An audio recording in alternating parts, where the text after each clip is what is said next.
안녕하세요. 아나운서 허연주입니다. 목포 MBC, 여수 MBC가 공동으로 제작하는 다가온 뉴스 시간입니다. 이번 주에는 이웃을 위한 나눔의 손길이 이어지는 사랑의 온도탑 제막식이 열렸다는 소식과 함께 전국 공급량의 절반 이상을 차지하는 완도산 미역이 폐사하고 있다는 소식을 살펴봤습니다. 함께 보시죠.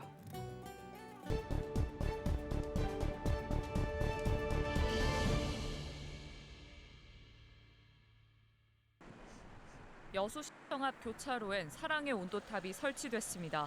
전남에서 모금액이 가장 많이 모이는 여수에서 올해도 기부의 시작을 알리는 제막식이 마련됐습니다.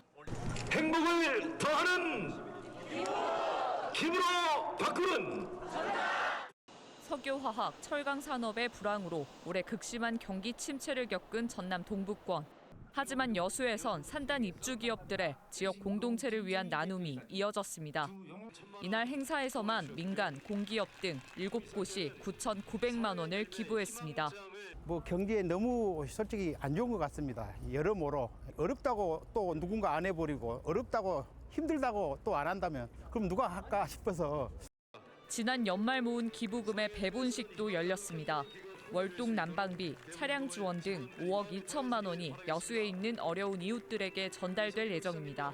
기초생계 지원을 비롯한 총 8개 복지 사업에 배분되고 있습니다. 특히 올해는 겨울철 난방비나 김장김치 나누기 등 취약계층에 최선을 다할 예정입니다. 지난 5년간 전남은 목표액을 모두 초과 달성해 왔습니다. 올해 목표액은 지난해와 같은 113억 9천만 원. 목표액의 1%가 모일 때마다 온도탑의 온기도 1도씩 오릅니다. 기부 참여는 내년 1월 말까지며 참여는 전화와 문자, QR코드, 여수 MBC를 통해서도 접수할 수 있습니다. MBC 뉴스 최양지입니다. 우리나라 미역 주산지인 전남 완도군.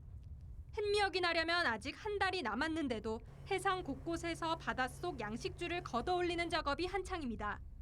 당장 전복 먹이로 사용해야 할 미역이 제대로 자라지 못하면서 급하게 대체 먹이로 다시마라도 심어보려는 겁니다. 평소 이맘때쯤이면 50cm 안팎의 미역이 다닥다닥 붙어 있어야 할 양식줄이지만 올해는 이처럼 미역이 하나도 보이지 않습니다. 저희 청산 중에 한 90% 정도가 다 죽었어요. 한 10% 정도 살고, 근데 산 것도 확 죽은 게 아니고 이제 듬성듬성. 그러다 보니까 이제 가격도 작년 대비 한 2배 정도 올라버리고, 그러니까 또 이제 다 서로 구하는 거예요, 미역을.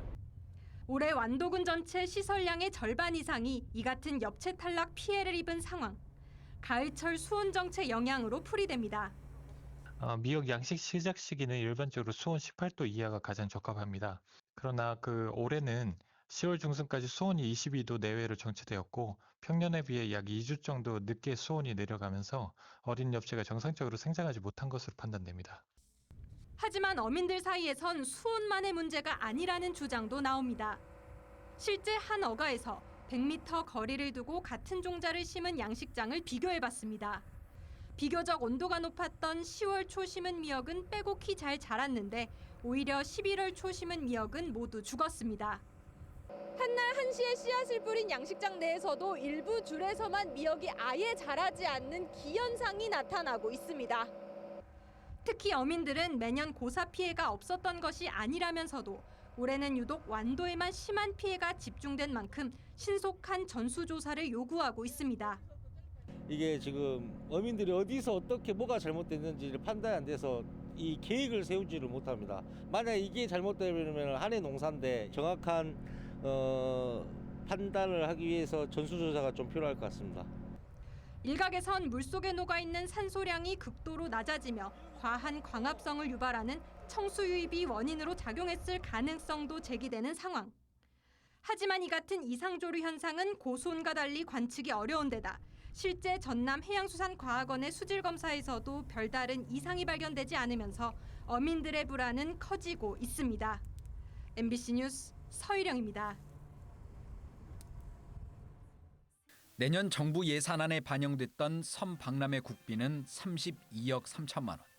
예정된 사업비가 국회를 통과하면서 행사장 기반 시설 조성 등은 계획대로 진행될 전망입니다. 반면 박람회와 연계해 추진하려던 일부 사업들은 차질을 빚게 됐습니다. 지자체와 섬박람회 조직위원회는 관람객들을 끌어모으기 위해 부행사장인 계도와 금오도의 여객선 이용객 등을 대상으로 반값 운임 사업을 추진할 계획이었습니다. 필요한 사업비는 25억 원. 하지만 기재부 등의 반대로 예산의 절반을 차지하는 국비 12억 5천만 원 확보가 불발되면서 사업 추진이 불투명해졌습니다. 예산이 수반이 돼야 사업을 할 수 있는데 반영이 안 돼버리니까 현재로서는 일단 어렵다고 봐야죠. 정부가 추진하려던 연계 사업에도 차질이 생겼습니다. 행정안전부는 섬 박람회를 지원하기 위해 섬 방문의 해 행사를 계획하고 50억 원을 요구했지만 최종적으로는 20억 원만 반영됐습니다. 당초 정부 예산안에 포함되지 않았던 사업비를 확보했다는 점에서는 의미가 있지만 예상보다 규모가 크게 줄면서 국내외 홍보와 프로그램 등도 축소될 수밖에 없습니다. 전체적으로 가격된 부분이 있습니다. 5개 할 걸 뭐 2개를 줄인다든지 뭐 이렇게 하거나 선택을 해야 되는 사안입니다. 한편 전라남도는 자체 사업비를 투입해 여수세계 섬 박람회 홍보를 위한 여행 경비 지원 사업 등을 추진할 계획입니다. MBC 뉴스 문형철입니다.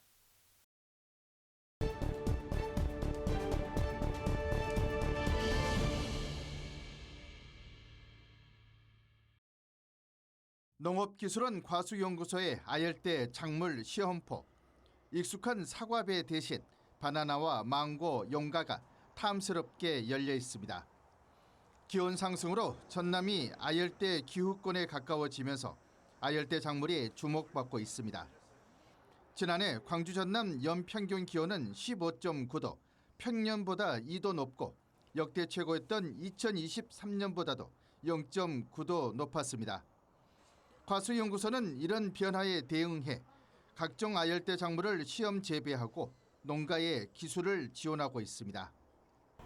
지금 현재 저희 연구소에서는 국내에 많이 보급이 되어 있는 애플 망고하고 이제 바나나 같은 열대 과일 위주로 이제 연구와 그런 재배를 수행을 하고 있습니다.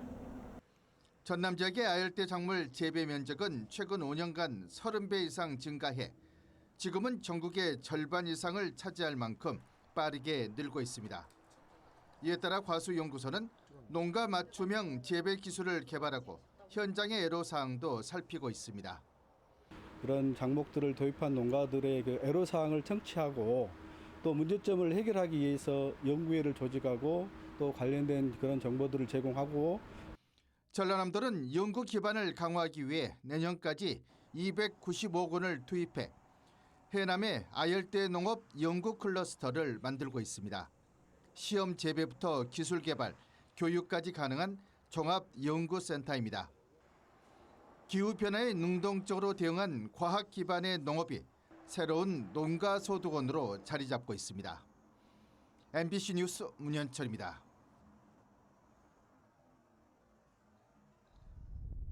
전교생이 18명뿐인 농촌의 작은 학교.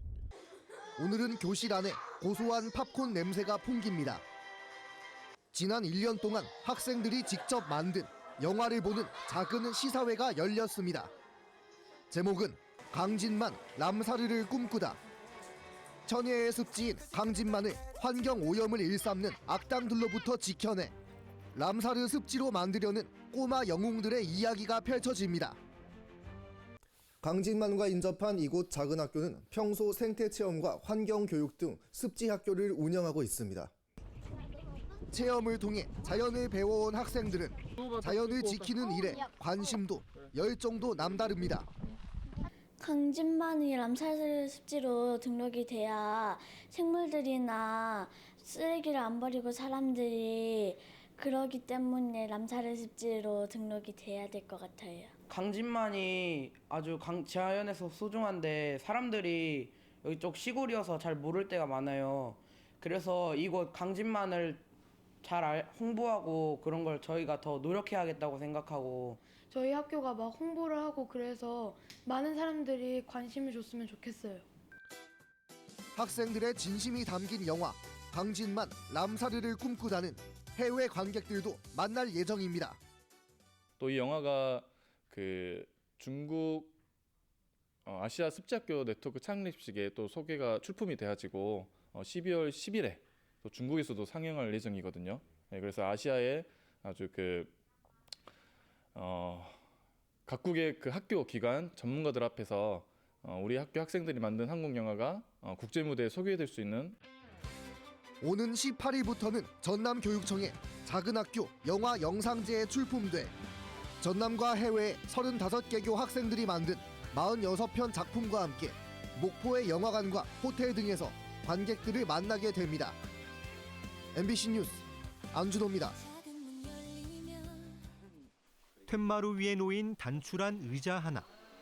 참나무 장작을 쪼개고 잇대어 만든 소박한 모양새입니다. 세월의 흔적이 나뭇결에 고스란히 묻었습니다. 불필요한 것은 갖지 않는다. 평생 무소유의 삶을 실천하고 지난 2010년 입적한 법정 스님. 이 의자는 스님이 손수 만들어서 수십 년 동안 직접 사용했습니다. 의자는 빠삐용 의자라 불립니다. 지난 1976년 송광사 불이람에서 지내던 법정 스님이 밑그림 없이 제작했고 시간 날 때 의자에 앉아 조계산을 내려다봤습니다.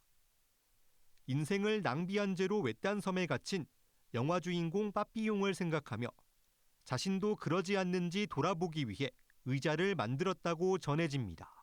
그 의미는 다시 말하면은 우리한테 주어진 시간이라는 것은 영원하지 않는데 우리한테 주어진 시간을 소중하게 아끼고 잘 쓰라는 그런 의미로서 스님께서 이제 빠삐용 의자라고 이렇게 말씀하셨어요.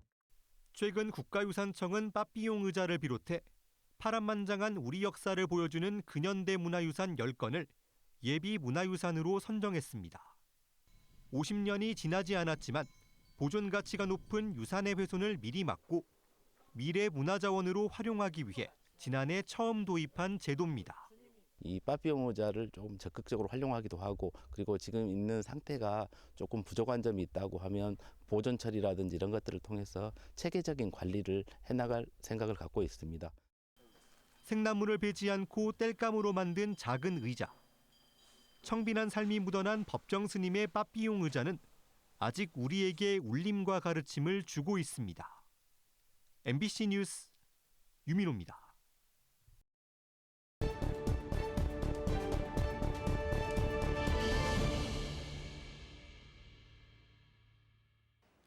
오늘 다가온 뉴스 어떻게 보셨나요?